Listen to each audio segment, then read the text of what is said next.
नमस्कार दोस्तों, स्वागत है आपका हमारे चैनल में। हम आपके लिए लेकर आए हैं एक ऐसी कहानी जो आम आदमी को लेकर बनाई हुई है।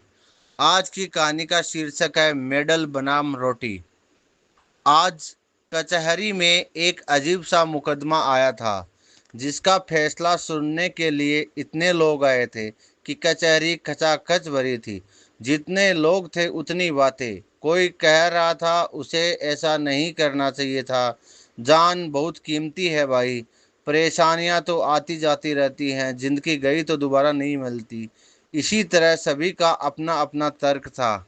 आत्महत्या की कोशिश करने वाले नवयुवक को कटघरे में लाया गया। देखने में तो पढ़ा लिखा लगता है, और हरकत तो देखो। लोगों के बीच से आवाज आई। बोलने वाले पर उसकी निगाहें जाकर रुक गई। वो देखकर चुपचाप मुस्कुराया और शांत कटघरे में खड़ा रहा। तभी जज साहब आए और सब खड़े हो गए। कार्यवाही शुरू की गई। सरकारी वकील ने अपनी दलीलें पेश करनी शुरू की। आत्महत्या की कोशिश शहर के बाहर बहने वाली नदी में की गई थी, पर वहां लोगों का आना जाना लगा रहता था। इस कारण उसकी जान बचाई जा सकी।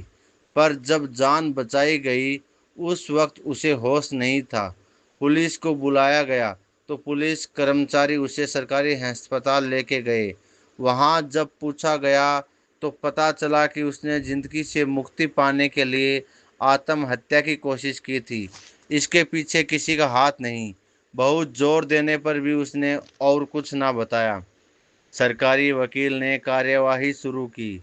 जज साहब, ये शख्स जिसका नाम विश्वास है ने अपनी आत्महत्या की कोशिश पूरे होशो आवास में की है। कारण पूछे जाने पर इसका बस इतना कहना है कि ये जिंदगी से आज़ादी चाहता है, पर यह कानूनन जुर्म है।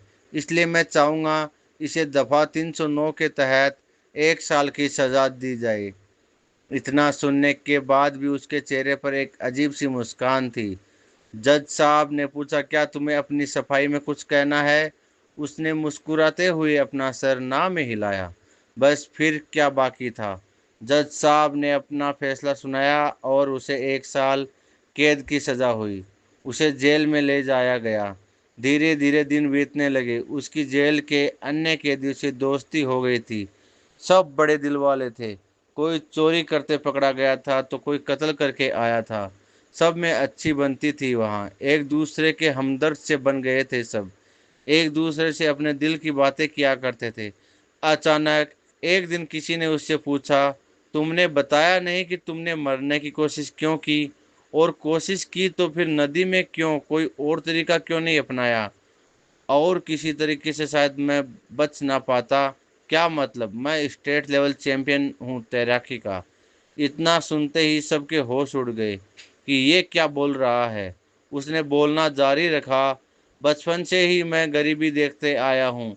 जिसने जीवन में डूबता हुआ पाया गया, उसी नदी में तैरना सीखकर मैंने 50 से ज़्यादा मेडल जीते हैं। और उस नदी में कैसे डूब सकता था? मैंने यह कदम अपनी गरीबी के चलते उठाया, जिसके कारण मेरे पास खाने को एक वक्त की रोटी नहीं थी और ना ही कोई काम मिल रहा था। तभी अचानक मैंने सोचा कि क्यों ना आत्महत्या कर लूं। फिर याद आया कि आत्महत्या गैर कानूनी है और 1 साल की सज़ा है। इसलिए मैंने यह सब किया। और अब दफ़ा 309 के तहत मेरे सर पर छत है, खाने को 2 वक्त की रोटी है, और तो और यहाँ पर अगर बीमार भी होता हूँ तो फ्री में इलाज है। बस इसीलिए यहाँ आ गया। इतना सुनते ही सब असमंजस में पड़ गए कि हंसे या अफसोस जताए। तभी रात के खाने के लिए सबको आवाज़ दी गई और सब अपने अपनी थाली उठाकर चल पड़े। दोस्तों, इस कहानी से शिक्षा मिलती है कि देश के लिए विश्वास जैसे बहुत से खिलाड़ियों ने मेडल जीते हैं, लेकिन बहुत से ऐसे खिलाड़ी भी हैं जो गरीबी में जी रहे हैं। ऐसे खिलाड़ियों के लिए सरकार को पेंशन दी जानी चाहिए। जो देश के लिए खेलता है, मेडल जीतता है। और हम आम नागरिकों को भी सहयोग करना चाहिए। आइए संकल्प लें कि विश्वास जैसे खिलाड़ियों के सर पर हमेशा छत हो और वहीं अपना जीवन खुशहाल होकर बिता सके, ताकि भारत के लिए अन्य व्यक्ति भी मेहनत करें और मेडल प्राप्त करके अच्छी जिंदगी जिएं। तो भारत सरकार से निवेदन है, मेडल प्राप्त खिलाड़ियों के लिए कम से कम पेंशन शुरू की जानी चाहिए, ताकि उनका बुढ़ापा भी अच्छे से गुजारा जा सके। तो दोस्तों, आपको यह कहानी कैसी लगी, कमेंट बॉक्स में कमेंट करके ज़रूर बताएं।